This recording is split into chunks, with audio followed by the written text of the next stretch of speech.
2023 BRICS Summit. This is the game over event, right?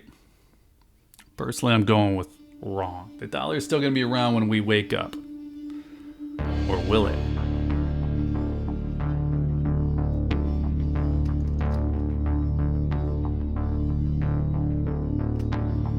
The BRICS Summit is happening now, and I'm not really sure if we're supposed to be freaking out. I'm a little bit confused by some of the noise in this space. It's a topic that's been getting louder and louder.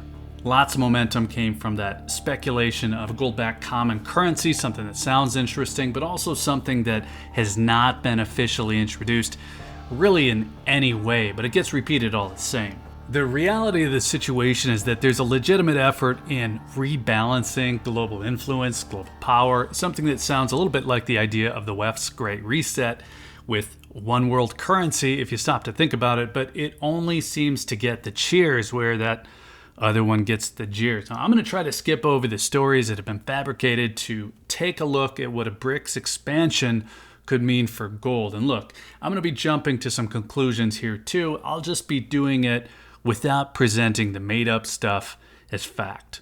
Before we get back to it, if you're looking for precious metals, hit up SD Bullion. New customers even get gold and silver for spot.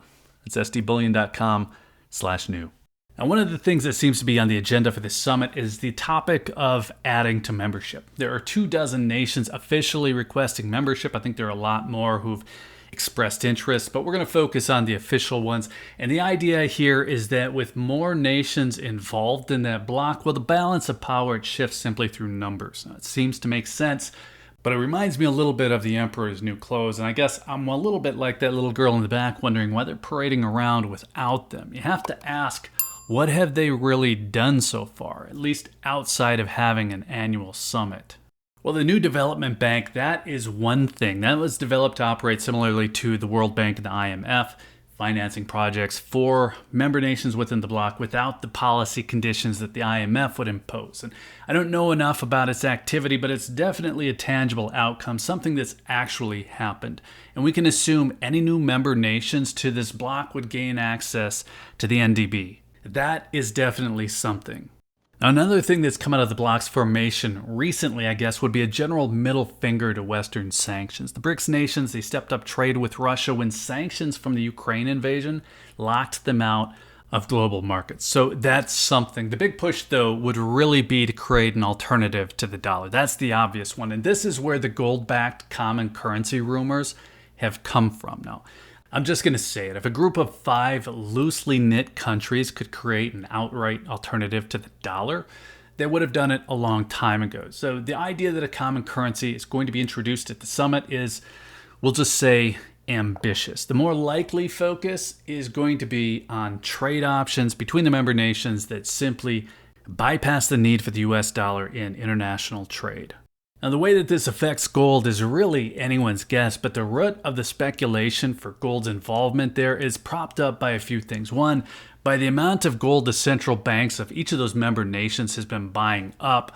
And second, that gold is just one of the few commodities with a single accepted price anywhere in the world. It makes sense as an intermediary because the value of gold is set internationally. Internationally in US dollars, by the way, but we can skip over that part. So BRICS member nations today, they're already significant players, of course, and if we were to zero in on a few of the nations officially requesting to be on the team, we'd see Indonesia, Nigeria, Argentina, Saudi Arabia, United Arab Emirates, and Iran. And I think there are like 40 in total with varying degrees of interest here, and many of them have significant trade implications. These are huge exporters of food, of oil, of minerals. And in a case where an alternative option for international trade is actually implemented between this bloc, well, that does become an impact on the US dollar. And at the most basic level, a weaker US dollar means higher gold price. So there's that. And then if gold plays any part in that trade exchange, its demand is going to increase as well. Now, realistically, the hype outweighs the real impact here. Any of these stories saying that we're going to see a huge run on gold price, well, they're dubious. I keep seeing videos giving game over stories. Saudi Arabia is joining, game over for the petrodollar, gold-backed common currency, game over for the dollar. Well, what we have here is probably a shared worldview by these BRICS member nations that there should be a more equitable alternative to using the US dollar for international trade. And I think we all get that. We understand why these other nations might want that. The doubt here comes from how effectively they could implement an alternative. Now, I'm not going to go real deep into this because we're looking at gold here, but I'll just say that BRICS is a group of strange bedfellows, especially if its membership widens.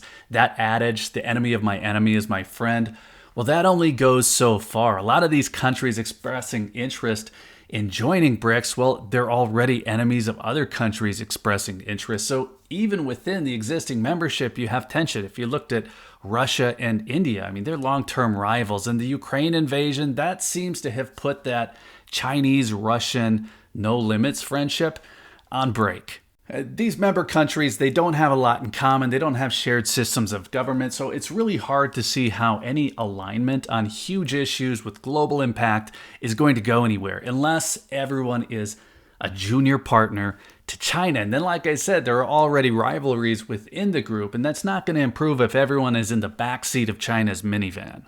Now, I think what's happening on the sidelines probably shows a better view of the near-term implications of what's going on with these BRICS relationships. So you have Chinese power companies right now signing deals to upgrade South African nuclear plants, their coal-fired plants, and even extend the electrical infrastructure. And that's probably similar to what China is doing with other Belt and Road Initiative projects.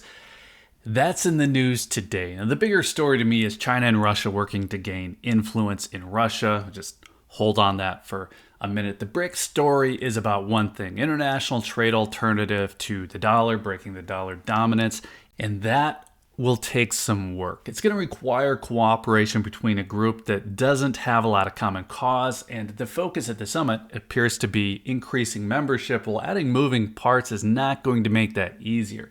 Might make the idea seem more viable, but it's definitely not going to make anything happen faster.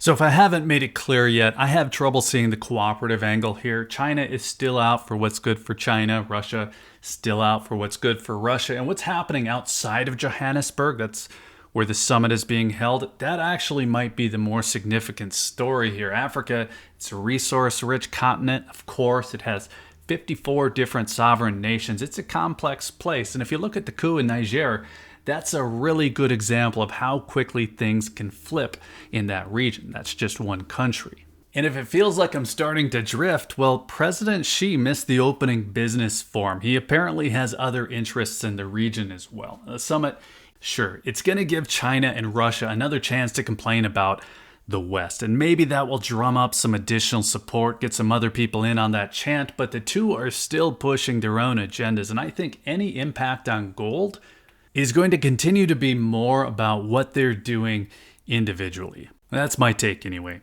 So let's call it good there. I've been getting a lot of questions about the summit's impact on gold prices, as if I know, but I think there was just a lot of misinformation swirling ahead of it. It was a convenient event to add to that doom story.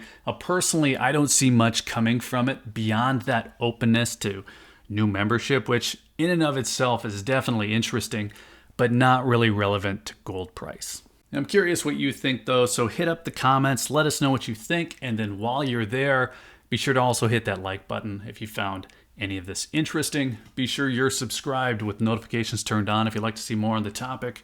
And if you're still here, thanks again for watching. I always appreciate your time. Take care.